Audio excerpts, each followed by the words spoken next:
Dear students, the last class we have learnt about metals, non-metals and metalloids. In this video we are going to learn about compounds. What is compound?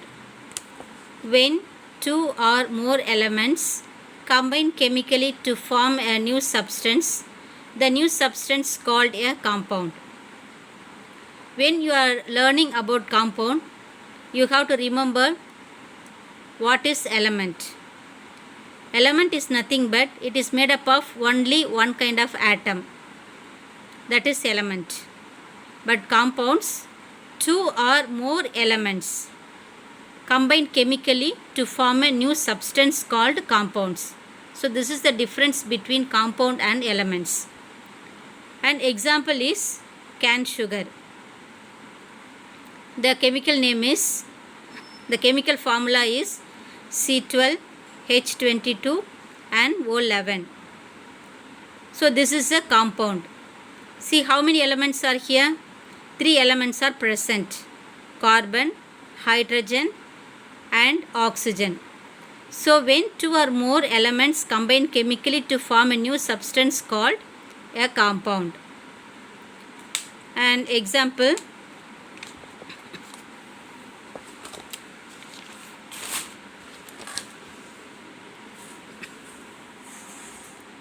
look at this table.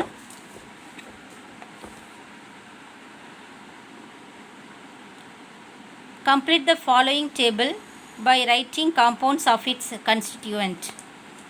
What is meant by constituent? Constituent is in Tamil கூறுகள். அதாவது ஒரு காம்பவுண்டுக்குள்ளேயும் அடங்கி இருக்கக்கூடிய கூறுகள் எல்லாமே சேர்த்து தான் நம்ம என்ன சொல்லுவோம் அப்படின்னு சொன்னால் கன்ஸ்டிடியூவன்ட் அப்படின்னு சொல்லுவோம். C water is a compound. The constituent elements are H2O. அதாவது வாட்டர் அப்படின்ற ஒரு மாலிகுலுக்குள்ளார ஹைட்ரஜன் இருக்குது, ஆக்சிஜன் இருக்குது. அப்போ வாட்டர் அப்படின்ற ஒரு கம்பவுண்டுக்குள்ளார என்னென்ன கூறுகள் அடங்கி இருக்குது? Hydrogen, oxygen. The same way salt, that is sodium chloride, NaCl.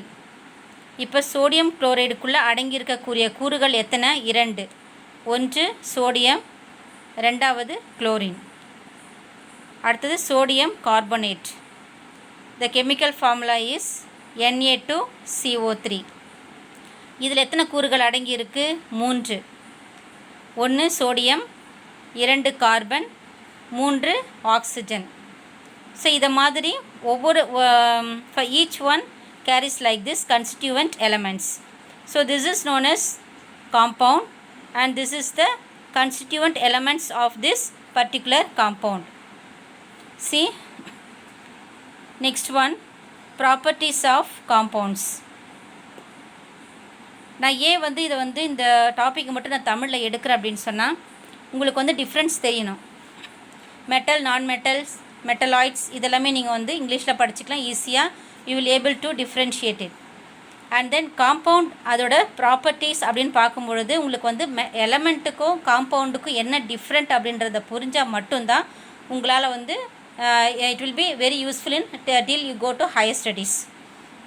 The first point is a compound is formed only when the constituent elements combine in a fixed proportion. constituent elementனா நான் என்ன சொன்னேன்? ஒரு காம்பவுண்டுக்குள்ளே அடங்கி இருக்கக்கூடிய கூறுகள்னு சொன்னேன். இப்போ இதில் இப்போ ஃபார் எக்ஸாம்பிள் வாட்டர் மாலிகுல் எடுத்துக்கிட்டிங்க அப்படின்னு சொன்னால் எத்தனை கூறுகள் இருக்குது? ஹைட்ரஜன் 2, ஆக்சிஜன் 1 இல்லையா? ஸோ இப்போ இதுதான் அதோட ஃபிக்ஸ்டு ப்ரப்போர்ஷன். இப்போ வாட்டர் அப்படின்னு எடுத்துக்கிட்டோம், அதோட ஃபார்முலா H2O. இப்போ இந்த வாட்டர் லிக்விட் ஸ்டேட்டில் இருந்தாலும் அதோட ஃபிக்ஸ்டு ப்ரப்போர்ஷன் H2O தான். இப்போ இதுவே இது ஐஸ் கட்டியாக மாறி இருந்தாலும் அதோட ஃபிக்ஸ்டு ப்ரப்போர்ஷன் H2O தான். H3Oவாகவோ அல்லது HO அல்லது H4O அந்த மாதிரி எல்லாமே எந்த சேஞ்சஸுமே அதில் இருக்காது.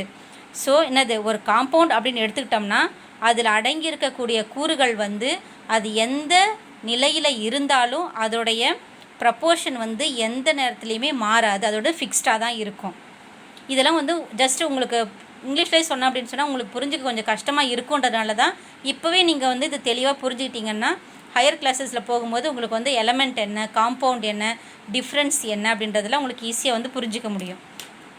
The second point is the properties of a compound are different from those of its constituent elements. அதாவது for example salt, sodium chloride எடுத்துக்கோங்க. இப்போ இதில் வந்து எத்தனை கூறுகள் இருக்குதுன்னு சொன்னால் 2. ஒன்று வந்து சோடியம், இன்னொன்று வந்து குளோரின். இப்போ வந்து இவங்க என்ன சொல்கிறாங்கன்னா, ரெண்டாவது பாயிண்ட்டு, இப்போ வந்து சோடியம் தனியாக எடுத்துக்கிட்டோம் அப்படின்னு சொன்னால் சோடியத்தோட நேச்சர் என்ன அப்படின்னு சொன்னால் தண்ணியில் பட்டாலே அது வந்து பர்ஸ்ட் ஆகும். டப் டப் டப்னு நம்ம பட்டாசு வெடிக்கிற மாதிரி என்ன செய்யணும்னா வெடித்து நம்ம மேலே வந்து தெரிக்கும். இப்போ இதே குளோரினோட நேச்சர் என்ன அப்படின்னு சொன்னோம்னா, குளோரின் நம்ம கன்சியூம் பண்ணோம் அப்படின்னு சொன்னால் அது வந்து நம்ம உடம்புக்கு வந்து பாய்சன் ஆகிடும். ஆனால் இந்த மாதிரி வெடிக்கும் தன்மையுடைய சோடியமும் நம்ம உடம்புக்கு தீங்கு விளைவிக்கக்கூடிய குளோரினையும் சேர்த்து நம்ம என்ன செய்கிறோம், சோடியம் குளோரைடு ஒரு சால்ட்டாக நம்ம வந்து ஃபுட்டில் வந்து தினமும் யூஸ் பண்ணுறோம். இப்போ ஃபுட்டில் வந்து குழம்புலையோ சாதத்துலையோ அல்லது வேறு எந்த டிஷ்லையோ நம்ம வந்து சால்ட் ஆட் பண்ணும்போது வெடிக்குதா, அது நம்ம உடம்புக்கு பாய்சன் ஆகுதா? இல்லை. அப்போது இவங்க என்ன செகண்ட் பாயிண்ட் என்ன சொல்கிறாங்க அப்படின்னு சொன்னால், அதாவது இப்போ இது வந்து தனித்தனியாக இருக்கும் பொழுது, இப்போ சோடியம்னா சோடியம் மட்டும், குளோரின்னா குளோரின் மட்டும், இப்படி தனியாக இருக்கும் பொழுது அதோட ப்ராப்பர்ட்டி வேறு, அதோட தன்மைகள் வேறு. இதுக்கு வெடிக்கும் தன்மை, இது வந்து நம்ம உடலில் வந்து தீங்கு விளைவிக்கக்கூடிய தன்மை. ஆனால் இது ரெண்டுமே வந்து என்னது, கெமிக்கலாக கம்பைன் ஆகி ஒரு காம்பவுண்டாக உருவாகும் பொழுது இதோட தன்மை வேறு. ஸோ இந்த 2 தன்மைகளுக்குமே வந்து தனித்தனியாக இருக்கும் பொழுது ஒரு தன்மையும், இது 2-3 எலமெண்ட்டை சேர்ந்து ஒரு காம்பவுண்டாக உருவாகும் பொழுது வேறொரு தன்மையும் இது வந்து அடைகிறது. அதனால் இந்த 2 தன்மைகளுக்குமே வந்து எந்த ஒரு டிஃப்ரென்ஸ் வந்து இருக்குது அப்படின்னு சொல்கிறாங்க. ஸோ இதே டிஃப்ரெண்ட்டு தான் ஒரு எலமெண்ட்டுக்கு வந்து வெடிக்கிற தன்மை இருக்குதுன்னா அது காம்பவுண்டில் மாறும்பொழுது அதே தன்மை அதுக்கு இருக்குன்னு நம்ம சொல்ல முடியாது. ஸோ இதுதான் வந்து second point. The properties of the compound are different from those of its constituent elements. Then the third point is a compound cannot be broken down by physical methods. This is because a compound is made up of different elements that are chemically combined. Sodium chloride cannot be separated by physical methods such as filtration. Third point வந்து என்ன சொல்லுது அப்படின்னு சொன்னால், இப்போ நம்ம வந்து இந்த மாதிரி வாட்டர் மாலிகுல் எடுத்து சொன்னோம் இல்லையா.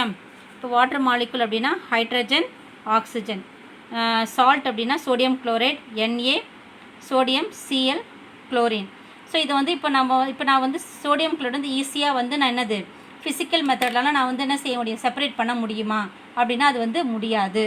இது வந்து நம்ம கெமிக்கல் மெத்தடால் மட்டும்தான் நம்ம என்ன செய்ய முடியும் அப்படின்னு சொன்னால் தனித்தனி எலமெண்ட்டாக வந்து நான் பிரிக்கணும் அப்படின்னா ஈஸியாக நம்ம என்ன செய்ய முடியாது, இதை வந்து செப்பரேட் பண்ண முடியாது. ஃபார் எக்ஸாம்பிள் இப்போ அரிசியில் வந்து கல் கலந்துருக்குது, நம்ம என்ன செய்யலாம், அரிசி தனியாக கல் தனியாக நம்ம வந்து பொறுக்கிடலாம். அதே போல் வந்து இப்போ நம்மக்கிட்ட வந்து பீட்ஸ் இருக்குதுன்னு வச்சுக்கோங்க, நிறைய க்ரீன் கலர், அப்புறம் ப்ளூ கலர், பிளாக் கலர் அப்படின்னு சொன்னால் இப்போ எல்லாத்தையும் ஒன்றா மிக்ஸ் பண்ணி just you separate the colours அப்படின்னு நம்ம என்ன செய்வோம், பிளாக்லாம் தனியாக, ப்ளூலாம் தனியாக, க்ரீன்லாம் தனியாக நம்ம என்ன செய்வோம், அழகாக அந்த மாதிரி நம்ம கலர்ஸுக்கு தகுந்த மாதிரி பீட்ஸோ பேர்ல்ஸோ எதுவாக தான் நம்ம செப்பரேட் பண்ணிடலாம். ஸோ அதை மாதிரி வந்து என்னது இப்போ சோடியம் குளோரைடாக கம்பைன் ஆகிருக்கிற இந்த சோடியத்தையும் குளோரைடையும் நான் தனித்தனியாக பிரிக்கிறேன் அப்படின்னு சொன்னால் நம்ம அவ்வளோ ஈஸியாக வந்து ஃபிசிக்கல் மெத்தடால் நம்ம இதை வந்து செப்பரேட் பண்ண முடியாது. The next point is a compound can be separated into its constituent elements by chemical methods only.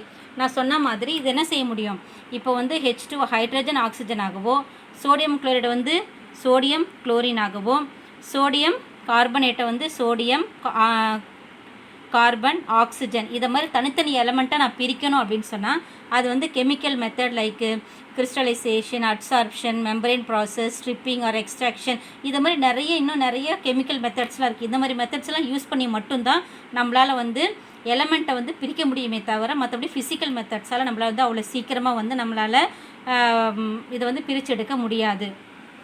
The next one, difference between an element and a compound. See, first point, an element is the simplest substance. You know very well what is meant by element. Element is nothing but it is only one kind of atom. இது வந்து ஒரே ஒரு kind of ஆட்டம் மட்டும்தான் இருக்கும். For example aluminium, ஒரு element, copper ஒரு element, gold ஒரு element, silver ஒரு எலமெண்ட். ஆனால் காம்பவுண்ட் அப்படின்னு சொன்னோம்னா a compound is a chemical substance formed by the combination of two or more elements. So compound is nothing but it's the combination of two or more elements. Then the second point, elements combine to form compounds. So see here, sodium is an element, chlorine is an element. So elements are combined to form compounds. Here compounds can be split into elements. See, this is a compound. If you want to split it, how we will get Na, sodium separately and chlorine separately. So by using chemical methods, we can break it into the compound and we can make it into many simple elements. Third point, atoms are the fundamental particle of an element. So element is made up of only one kind of atom. So the fundamental particle of this is atom. But in compounds, molecules are the fundamental particles of a compound, because compound is made up of more than two or more elements. So dear students, write this tabular column in your classwork notebook and read it properly. And difference between an element and a compound. This tabular column also write it in your classwork notebook. Read these two tabular columns, mug up it, write it and send it to me before 7 p.m.